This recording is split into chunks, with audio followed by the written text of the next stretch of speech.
ഒന്നും മാറ്റം എന്നെ ഒരു മാറ്റം പോലീസിനോട് ഞാൻ പറയാം അന്ന് അടിയന്തര കേസ് എന്നെ പിടിച്ചോണ്ട് പോയിട്ട് ഞാൻ ബാക്കി ഇവിടെ എൻ്റെ കയ്യിൽ ഒത്തിരി വേദനിക്കുന്നതുകൊണ്ടാണ് ഞാൻ കുറച്ച് എന്നെ കൊണ്ടുപോയിട്ട് ഒരു 6 മണിയായപ്പം പിടിച്ച് കോടതി കൊണ്ടുപോയി പാലാക്കോടതി അന്ന് വീതായിട്ടോ കോടതി പാലാക്കോടതി ചെന്ന് മജിസ്ട്രേറ്റിനോട് ചോദിച്ചു ഇതെന്ത് പറ്റി ഞാൻ ഇരിക്കരുത് എനിക്ക് വീട്ടിൽ പോകണം ഉടനെ എന്നിട്ട് ഞാൻ വേറെ തോന്നി എൻ്റെ മാത്രമല്ല എന്നെ തന്നെ പിടിച്ചോണ്ട് വന്നു വേറെ 19 പേരുണ്ട് അവരെല്ലാം വിട്ടേച്ച് എന്നെ ഏറ്റവും ഞാൻ കോളെ പിടിക്കുക എന്നെ മാത്രം പിടിച്ചോണ്ട് വന്നിരിക്കും അപ്പോൾ ആ മജിസ്ട്രേറ്റ് ഒത്തിരി പേരുണ്ട് ഞാൻ പറഞ്ഞത് ഒരു 50 പേരുണ്ടായിരുന്നു അവരെന്ത് ചെയ്യും അവരെ ഈളാ വിട്ടെന്ന് പറഞ്ഞു ഒരു നിൽക്കുക അവിടെ കുര്യാക്കോസ് മജിസ്ട്രേറ്റ് ചോദിച്ചു അവിടെ വിട്ടോ അതിൽ കഴിഞ്ഞ് ചൂടായി മജിസ്ട്രേറ്റ് ഇന്നാളെ ഏറ്റവും കൊണ്ടു കുഞ്ഞു പിള്ളേരെ പിടിച്ചുകൊണ്ട് കൊണ്ടിരിക്കുകയാണ് എന്നെ വീട്ടിൽ കൊണ്ട് വിട്ടിട്ട് എന്നെ വീട്ടിൽ കൊണ്ട് തിരിച്ചു വന്ന് റിപ്പോർട്ട് ചെയ്യാം അപ്പോൾ ആ സൂപ്പർ ഇന്നത്തെ പോലീസിങ് എങ്ങനെയാണ് ഇന്നത്തെ പോലീസ് അങ്ങനെയാവുമെന്ന് ഞാൻ കരുതുന്നില്ല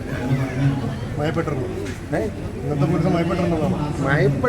പോലീസിനെ കുഴപ്പമില്ല ഇവന്മാർ രാഷ്ട്രീയക്കാരെ നല്ല കയറ്റി വെച്ചിരിക്കും കണ്ടവാൻ ആളെ വെച്ചിട്ട് പോലീസിന് ഇപ്പം അങ്ങനെ കേസ് തെളിയിക്കുന്ന കാര്യം ചില വിദഗ്ധന്മാരുണ്ടെന്നല്ലാതെ ഇപ്പം പഴയ പോലൊന്നും പോലീസ് ഇടപെടുന്നില്ല തല്ലിയെന്ന് പറഞ്ഞാൽ അവർ കേസ് കോടതി കൊടുക്കും.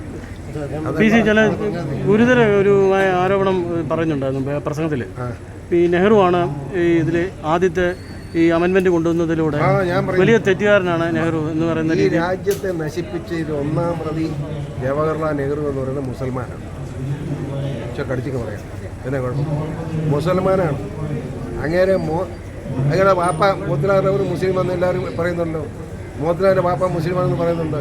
ഇങ്ങനെ ദൈവവിശ്വാസം ഇല്ലെന്ന് പറഞ്ഞ് കളിപ്പിൽ കഴിച്ച് മഴിഞ്ഞടക്കുക പുള്ളി വരയ്ക്കാത്തല്ലേ വരയ്ക്കാത്ത 5 പേര് നിൽക്കിരിക്കും മനസ്സിലായോ. പുള്ളി എന്നിട്ട് ദൈവവിശ്വാസം ഇല്ലെന്ന് നടക്കുക. പുള്ളി മോത്തിലാൽ നെഹ്റു മുസ്ലിമാണെന്ന് എല്ലാവരും സമ്മതിക്കുന്നുണ്ടോ? അങ്ങനെ മുസ്ലിം അല്ലേ അപ്പം നെഹ്റു? പിന്നെ നെഹ്റു അല്ലെന്ന് പറയാം. നെഹ്റു മുസ്ലിം ആണെന്നുള്ള രേഖകളിലൊന്നുമില്ല. ഇല്ല. മത്തായിയുടെ പുസ്തകം വായിരും അപ്പം മനസ്സിലാവും. എഴുതിയിട്ടുണ്ട് വായിച്ചു. നിലമ്പൂരില് ജമാഅത്ത് ഇസ്ലാമിയുടെ പിന്തുണയോട് കൂടിയാണ് UDF വിജയം എന്ന് പറയുന്നത്. VD സതീശൻ അടക്കം അതിൽ പ്രശ്നമൊന്നുമില്ലെന്നാണ് പറയുന്നത്. ഞാൻ അതിനെപ്പറ്റി ഒന്നും പറയുന്നില്ല. ഇവിടുത്തെ കോൺഗ്രസും കമ്മ്യൂണിസ്റ്റും കണക്കല്ലേ, ഇത് രണ്ടും രാജ്യദ്രോഹികളാണ്. ഞാനിപ്പോൾ പറഞ്ഞു കേട്ടില്ല, കമ്മ്യൂണിസ്റ്റും തെറ്റ കോൺഗ്രസ് തെറ്റ, ഇത് രണ്ടിനും ഉപേക്ഷിക്കണം സമ്മതിക്കുക. ഇവിടെ കേരളത്തിലെ മലയാളികളെ പാവങ്ങൾ അവർ LDF UDF മാറി നിൽക്കുക. കാര്യമുണ്ട്. ഇരുവിഭാഗത്തും നിന്ന ആളാണ് ഞാൻ അതുകൊണ്ട് 2 കൂട്ടരും കണ്ട് പഠിച്ചിട്ടുണ്ട്. 2 കൂട്ടരോട് നിന്ന് വിവരം പഠിച്ചിട്ടുള്ളവരെ. അതുകൊണ്ടാണ് 2 കള്ളന്മാരാണ്. ഈ 2നെ ഇല്ലാതാക്കണം എന്നുള്ള എൻ്റെ അഭിപ്രായം. ഇപ്പോൾ പുതിയൊരു വിവാദം ഗവർണർ സർക്കാർ തമ്മിലുള്ള പോര് തന്നെയാണ്. ഈ ഭാരതാംബ വിവാദമാണ്. ഭാരതാംബ ഞാൻ ചോദിക്കട്ടെ, ഭാരതാംബ എന്ന് പറയുന്നത് അതിന് വിവാദം ഉണ്ടാക്കേണ്ട കാര്യം എന്താണ്? ഈ ഭരണഘടനാ സ്ഥാപനത്തിൽ അങ്ങനെ ചിത്രം വേണോ? ഭരണഘടനാ സ്ഥാപനം എനിക്കത് വിശ്വാസം. ഞാൻ ഭരണഘടന പറഞ്ഞാൽ എനിക്കതിന് അവകാശം. ഇത് എന്നാത് സൗകര്യമുണ്ട് വണങ്ങും. ഞാൻ കയറിപ്പോൾ വണങ്ങിച്ചാൽ കണ്ടില്ലേ? ഞാൻ വണങ്ങി വണങ്ങേണ്ട സൗകര്യമില്ലാത്ത വണങ്ങേണ്ടത് അല്ല. ഇതൊരു ഭരണഘടനാ സ്ഥാപനത്തിൽ സർക്കാർ സംവിധാനമുള്ള ഭരണഘടനാ സംവിധാനത്തിൽ പഠിച്ചോണം. ഇല്ല വേണം പിണറായി വിജയൻ ഇപ്പം ഈ AK സെൻറ്ററിലെ എല്ലാം വെച്ച് ചെയ്യുന്നതാണ്. ദൈവവിശ്വാസം ഇല്ലാത്തതിന് തുണിയില്ലാത്ത പെണ്ണിൻ്റെ പടം വെച്ചാൽ വലിയ ആന. ഞാൻ ചോദിക്കട്ടെ, ശബരിമല ഇട്ട് 2 പെണ്ണുങ്ങളല്ലേ തുണിയില്ലാത്തതിനെ കയറ്റാൻ നോക്കി പിണറായി വിജയൻ? അതൊക്കെയാണ് ജനാധിപത്യം. അത് തടഞ്ഞെന്നുള്ളതാണല്ലോ ഞാനുമായിട്ടുള്ള ആദ്യത്തെ അടി. ഞാനുമായിട്ട് പിണക്കമുണ്ടായത് അവിടെയാണല്ലോ. ശബരിമല എന്ന് പറയുന്നത് ഏറ്റവും പരിപാവനമായ സ്ഥലമാണ്. 10 വയസ്സിനും 52 വയസ്സിനിടയ്ക്ക് പ്രായമുള്ള സ്ത്രീകൾ കയറാൻ പാടില്ല എന്നുള്ള അവിടെ നൂറ്റാണ്ടുകളായ ഒരു തീരുമാനമാണ്. അങ്ങോട്ട് പെണ്ണുങ്ങളെ തുണിയെടുക്കാത്ത പെണ്ണുങ്ങളെ കൊണ്ടുപോകുന്നതാണ് പിണറായി വിജയൻ നിർബന്ധം. ഞാനത് തടഞ്ഞെന്നുള്ളതിന് ഞാനുമായിട്ടുള്ള തർക്കം. ഈ ആചാരങ്ങളും വിശ്വാസങ്ങളൊക്കെ അവർക്ക് കോട്ടം നിന്ന് നമ്മളെന്താണ് ഇവിടെ നിന്ന്? ഇപ്പോൾ മുസ്ലിം സമുദായത്തിൻ്റെ 5 നേരം നിസ്കരിക്കണം. ഞാനിത് നിസ്കരിക്കേണ്ടെന്ന് പറഞ്ഞ കാര്യം എനിക്കെന്നെ. അല്ലെങ്കിൽ ഹിന്ദുക്കൾ രാവിലെ ക്ഷേത്രത്തിൽ പോയി പ്രാർത്ഥിക്കുന്നു, വേണ്ടാന്ന് പറഞ്ഞ കാര്യം എനിക്കെന്നെ. അത് അവർ പ്രാർത്ഥിക്കട്ടെ. ഞാൻ പള്ളിയിൽ പോകുന്നു, എന്നെ പള്ളിയിൽ പോകേണ്ടത് അവർക്ക് തന്നെ ആർക്കും അവകാശം. പലതും കേസായി മാറുന്നുണ്ട്. ഇപ്പൊ പറഞ്ഞ വിവാദങ്ങൾ പോലും പലതും വിവാദ പരാമർശങ്ങളാണ്.